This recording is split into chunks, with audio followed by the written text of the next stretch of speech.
abagiye kurahira rero barimo abaminisitiri bumvikana n'abanyamabanga ba leta ndetse n'abayobozi mu zindi nzego barimo Murwanashyaka Damien akaba yaragizwe minisitiri w'ibikorwa remezo, Kajangwe Antoine Marie akaba yaragizwe minisitiri w'ubucuruzi n'inganda. Hari kandi Zingiro Armand ndetse na Colonel Claudien Bizimungu, aba bombi bagizwe abanyamabanga ba leta muri minisiteri y'ibikorwa remezo.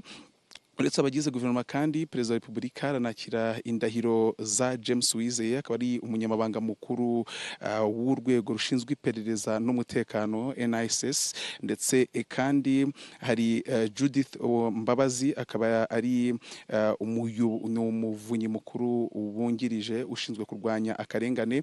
Hakaba na Commission of Police Theo Sibadege akaba ari komiseri mukuru wungirije w'urwego rw'igihugu rushinzwe igorora RCS. Izi ndahiro rero nibamara kuzishyikiriza nyakubahwa Perezida wa Repubulika barabinjiye mu kazi kabo mu buryo bwemewe n'amategeko, bahita batangira n'inshingano. Ni akazi babakorera igihugu muri rusange, birumvikana n'akazi gakenewe, bafite aho basimbuye nk'abaminisitiri bagiye mu nshingano.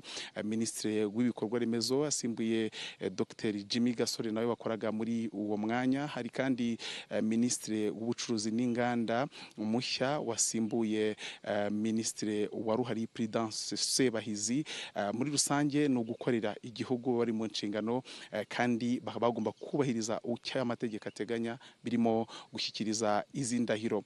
Ni abayobozi birumvikana bagera kuri 7 bari bwakirwe indahiro mu byiciro bibiri, kuko hari abo ku rwego rwa minisitiri ndetse n'abayobozi mu nzego nkuru z'igihugu. Bikurikira mu bikorwa remezo habamo ibintu byinshi, habamo kubaka imihanda, habamo amashanyarazi, habamo amazi.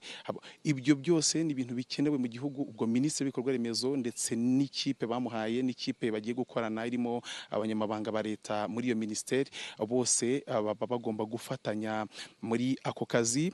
Muri rusange n'abantu n'ubundi basanzwe bafite uburambe, nk'uyu Murwanashyaka Damien wagizwe minisitiri w'ibikorwa remezo, yarasanzwe ari umu-engineer wakoze mu nzego zitandukanye ndetse wabizobereye birumvikana niba engineer utarabyigiye kujya ku rwego rwa minisitiri. Zari izindi nshingano nshya yongerewe kugira ngo aze gukomeza guha uruhare rwe igihugu, gukomeza guha uruhare rwe abanyarwanda. Hari kandi uyu Kajangwe Antoine Marie we yarasanzwe n'ubundi muri minisiteri y'ubucuruzi n'inganda, aho yari umunyamabanga uhoraho muri iyo minisiteri cyangwa se PS Permanent Secretary.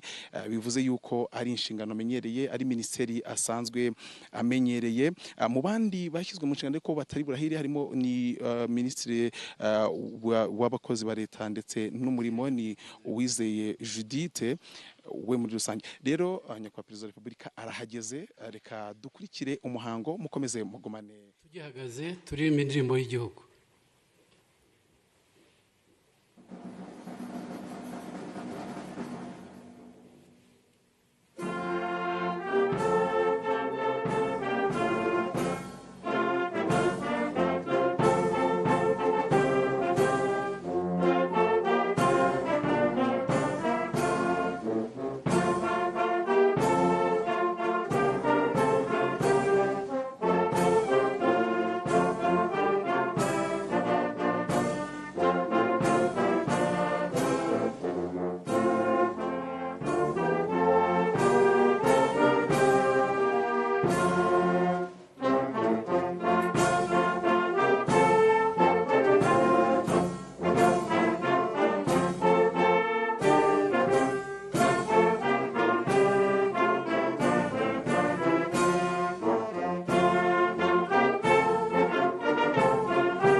Murakoze.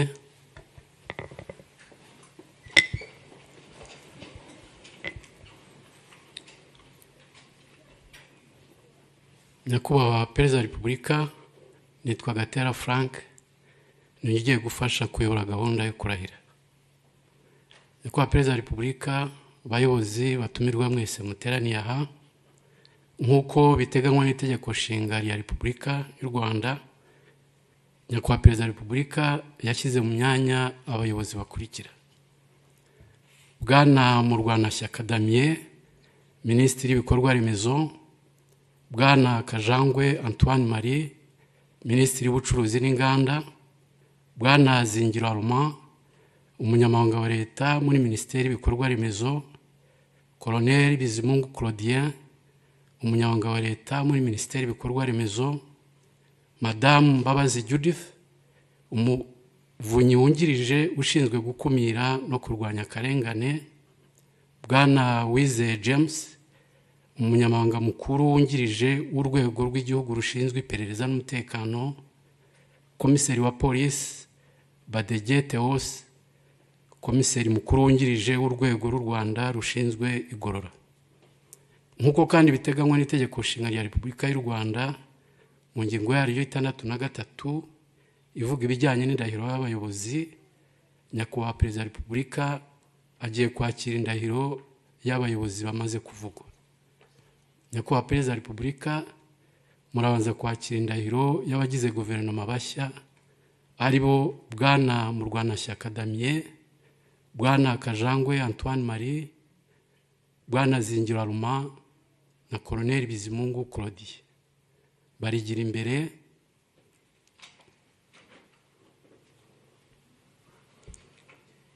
bafate ibendera rya Repubulika y'u Rwanda ikiganza cy'ibumoso, bazamure ukuboko kw'iburyo bavuge indahiro.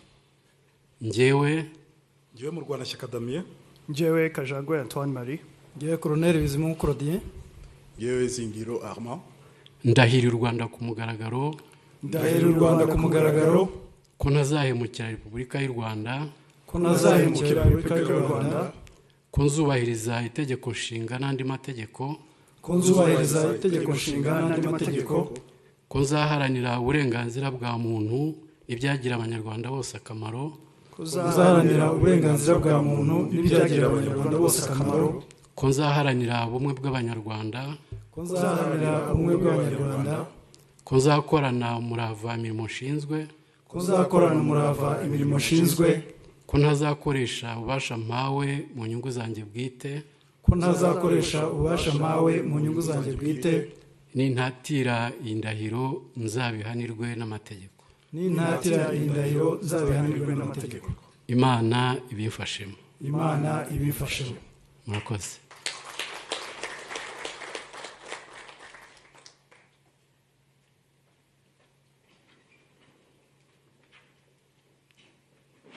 Twagira ngo dusabe abamaze kurahira gushyira umukono ku ndahiro.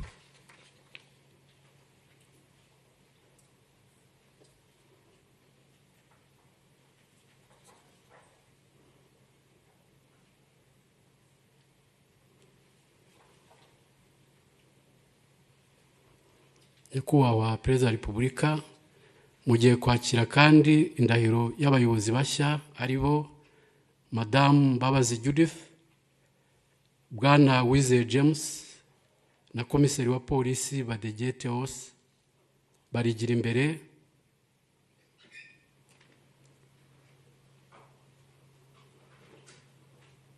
bafate ibendera rya Repubulika y'u Rwanda n'ikiganza cy'ibumoso, bazamure ukuboko kw'iburyo bavuge indahiro. Njyewe Mbabazi Judith, Njyewe Wizeye James, Njyewe Komiseri wa polisi Badege Theos, ndahira u Rwanda ku mugaragaro ndahiriye u Rwanda ku mugaragaro ko ntazahemukira Repubulika y'u Rwanda, ko ntazahemukira Repubulika y'u Rwanda, ko nzubahiriza itegeko nshinga n'andi mategeko, ko nzubahiriza itegeko nshinga n'andi mategeko, ko nzaharanira uburenganzira bwa muntu n'ibyagirira abanyarwanda bose akamaro, ko nzaharanira uburenganzira bwa muntu n'ibyagirira abanyarwanda bose akamaro, ko nzaharanira ubumwe bw'abanyarwanda, ko nzaharanira ubumwe bw'abanyarwanda, ko nzakorana umurava imirimo nshinzwe, ko nzakorana umurava imirimo nshinzwe, ko ntazakoresha ububasha mpawe mu nyungu zanjye bwite, ko ntazakoresha ububasha mpawe mu nyungu zanjye bwite, nintatira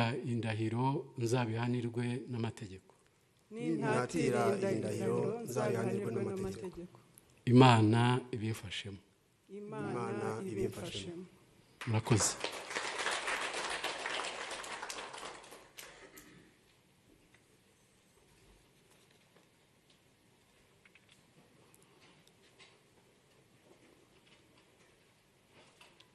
Twagira ngo tubasabe gushyira umukono ku ndahiro.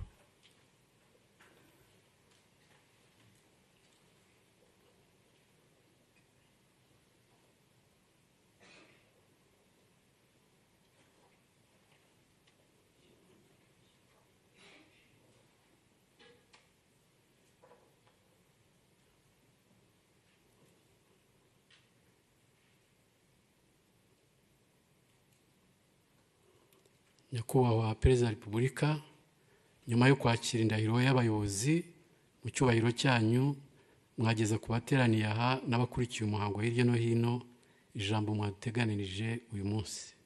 Murakoze.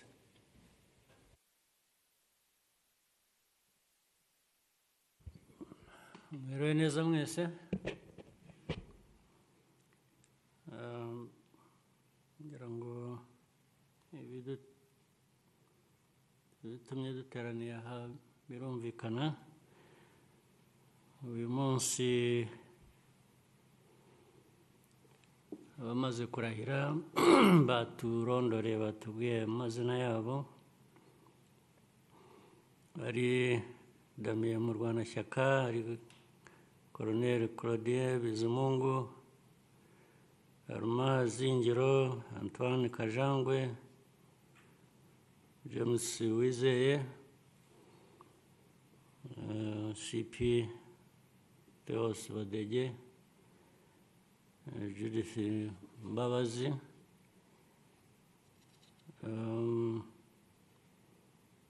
mugejeje indahiro si kuri twe gusa twicaye hano, ni ku gihugu cyose, ni Abanyarwanda. Ni ngombwa rero ko musobanukirwa neza uburemere bw'izo ndahiro. Si ubwa mbere, habaye inshuro nyinshi tugize umuhango nk'uyu nguyu. Hari abagiye basohoza neza inshingano zabo mu bihe bitandukanye, ariko hari n'abandi bitagenda neza kenshi, nabwo ntibagere ku nshingano nk'uko byari bikwiye, ntibazuzuze. Akenshi itandukaniro riterwa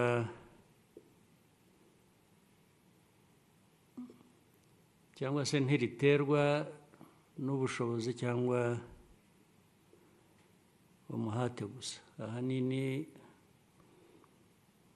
biterwa no gusobanukirwa neza inshingano izo arizo.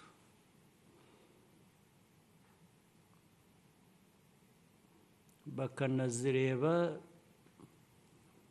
mu buryo bw'igihugu kurusha kubireba mu buryo bwabo gusa nk'abantu burimo ku giti cye.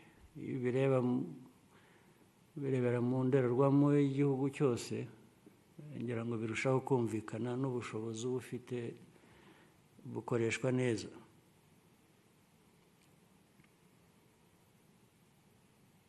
Kuba umuyobozi muri izi nzego za leta, mbere na mbere ni ugukorera abaturage no guharanira imibereho yabo myiza.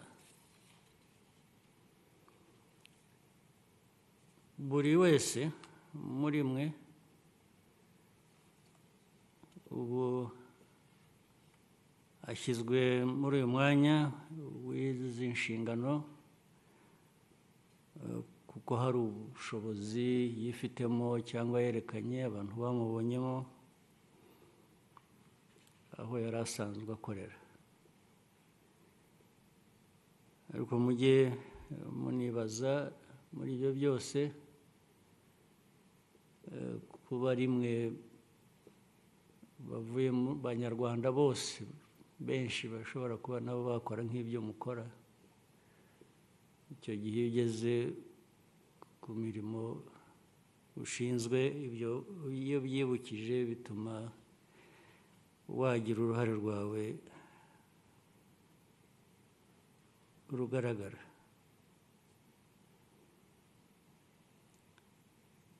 Imikorere mibi izana ibibazo byinshi bikomeye. Ntabwo abagize imikorere mibi bo bibageraho, ingaruka zabyo zibageraho, abandi abaturage byarabagezeho kera, batangiye gusa nk'aho babyishyura kandi atari bo babiteye.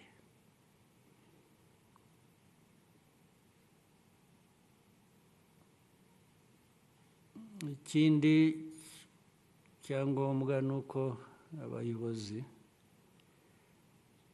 kenshi batajya bireba gusa bakumva ko ari bo. Mu by'ukuri abayobozi ubundi baza nyuma, ntabwo baza mbere, mu nyungu ziva mu bikorwa byiza bibageraho, ariko bikwiye kubageraho nyuma. Abaturage nibo bikwiye kubageraho mbere. Akenshi rero hari ubwo bigaragara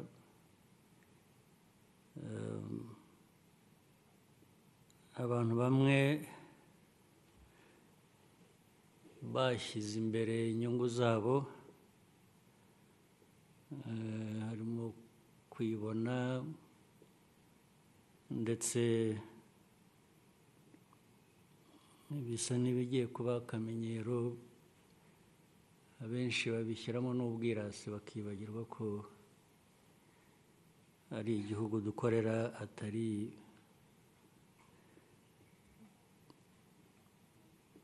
ipiganwa ry'umuntu n'undi.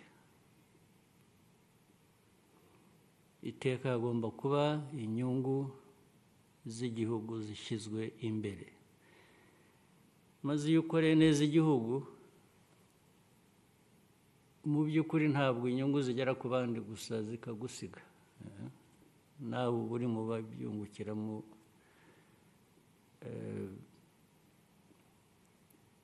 Ibyiza rero ni uko abantu bakwiye kubibona batyo.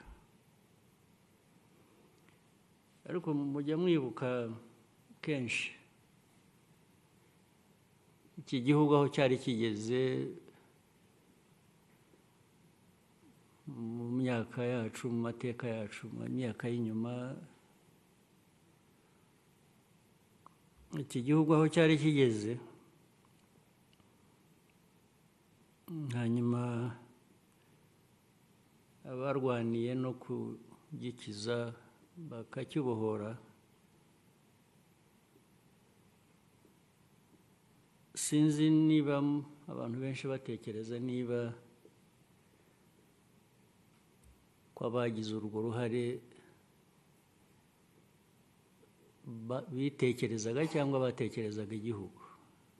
Iyo biba batekerezaga gusa inyungu zabo, ntaho igihugu cyajyaga kugera na busa.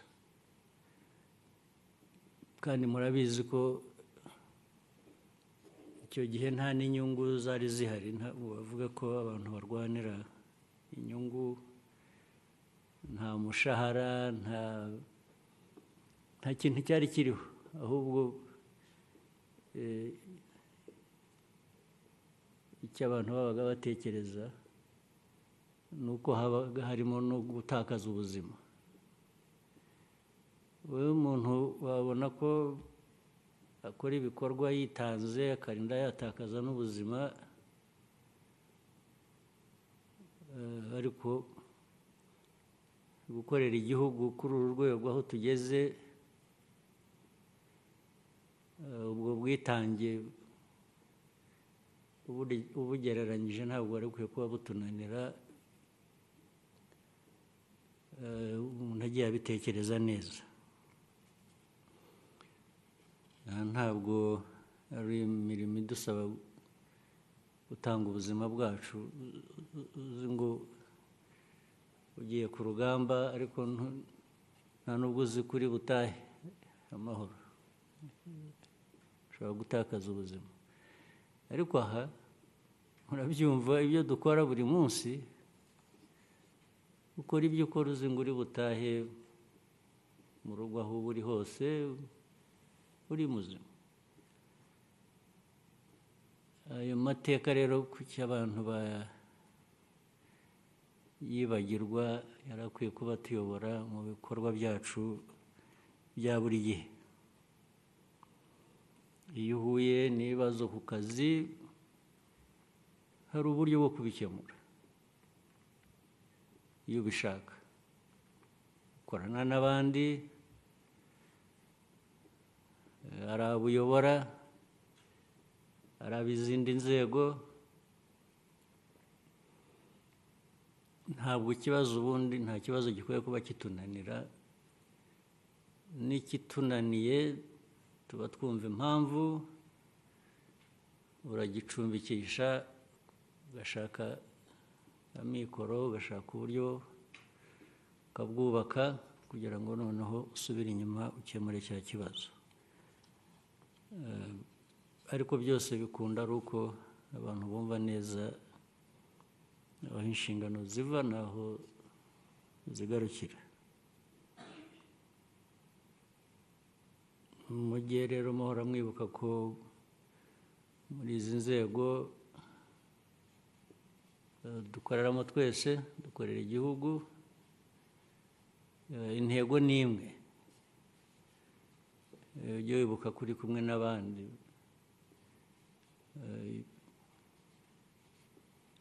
Iyo ukoze neza bikugirira inyungu, bigira inyungu ku bandi, bigira inyungu ku gihugu. Iyo ukoze nabi, ari ukora nabi yarakurikiye inyungu ze ku giti cye, ariko bigira ingaruka ku bandi, bigira ingaruka mbi ku gihugu. Ibyo mujye mwibuka kubitandukanya.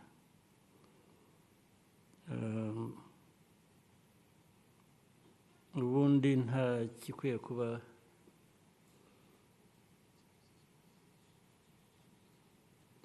kitunanira,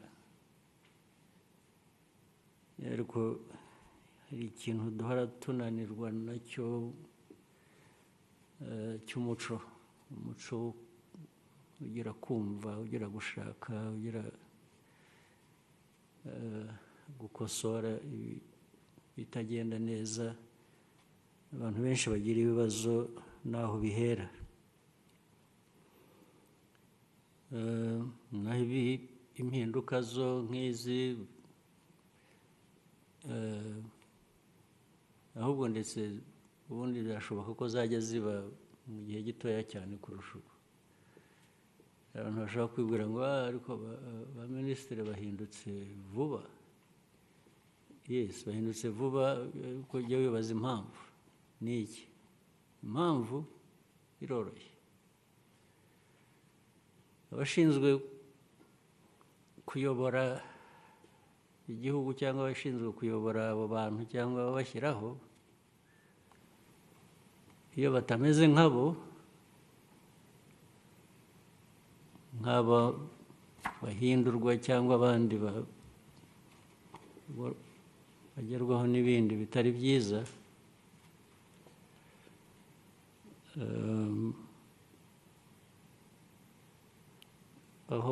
ubundi habaho kwihangana. Abantu bakihangana, ukihanganira umuntu ukamusubiramo.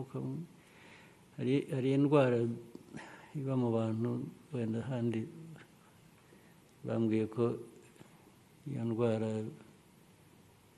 sinzi niba itaba ahandi, ariko wicarana n'umuntu, umuyobozi, uzi ngo afite kumva, inshingano arazumva rwose, asobanukiwe ibintu byose, mukicara. Dore aha ngaha niho tugirira inama za guverinoma, tukajya umugambi kuvuga ngo tugiye gukora iki, ndetse umuntu akabigiramo uruhare, agatanga igitekerezo, buri wese agatanga ibitekerezo, tukabyemeza, tugende. Ibyangombwa byose bihari. Hashira byagombaga gutwara wenda amezi 6 kuba twakoze ibyo twakoraga, hashira amezi 5 habaho no kwibutsa ngo ariko tugeze he kuri bya bindi, ugasanga n'uwagombaga kubikora ntazi aho tugeze. Iyo ndwara rero yo irakabije kenshi, ariko habaho kwihangana ku bayobora ibyo bikorwa, abayobora abantu. Ubwa mbere babyihorera, ukabona ko nyine ari intege nke z'umuntu yagize, amakosa, abantu bakora amakosa birashoboka. Bwa kabiri ikosa rimwe rikongera rikaba nk'iryo byabaye ubushize, kongera utari kosa habaye iki ubushize ko twari twabikosoye, byagenze gute? Ubwo nabwo wenda ukamwihorera. Iyo bibaye bwa gatatu ndetse rimwe biba bwa kane, haba hari ikibazo gikomeye. Icyo gihe rero niho abantu bagomba gufata ibyemezo. Hari abashobora kubireka gutyo uko bigakomeza gutyo bikaba umuco. Umuco hari aho tuwuzi, cyangwa natwe uhora ushaka kutuzamo, ariko turawurwanya. Ubwo rero kwihangana hari ubwo bigarukira aho ngaho, ukagerageza. Abanyarwanda bandi navugaga nabo tuzi bashobora gukora nk'ibyo dukora hano, urongera ukabashakamo, ukareba undi wazana bagatwara igihe mbere y'uko imico mizima imunanira. Ariko hari abakunda bikagenda neza uko bikwiye. Ibyo ni byiza, turabishimira iteka. Ndagira ngo rero mbabwire maze kurahira hano, ujye mwibuka uburemere bw'iyo ndahiro, mwibuke ko bijyanye n'uburemere bw'ibyo tugomba gukorera igihugu cyacu, kandi ibyo dukorera igihugu cyacu natwe tuba tubitezeho byinshi, kuko ibivamo bizima natwe bitugeraho. Ubwo byari ukwibutsa gusa, ndabizi ko mubizi, ariko ibishuko biba byinshi, abantu bakibagirwa vuba.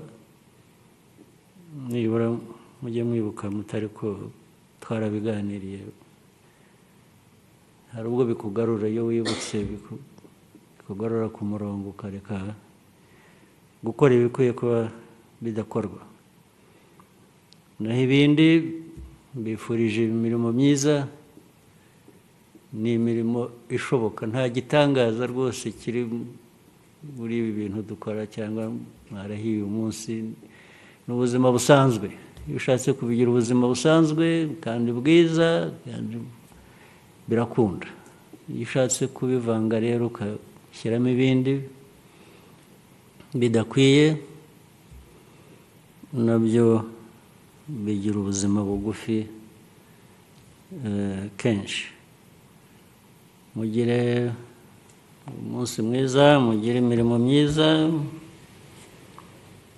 muhorane amahoro y'Imana. Murakoze.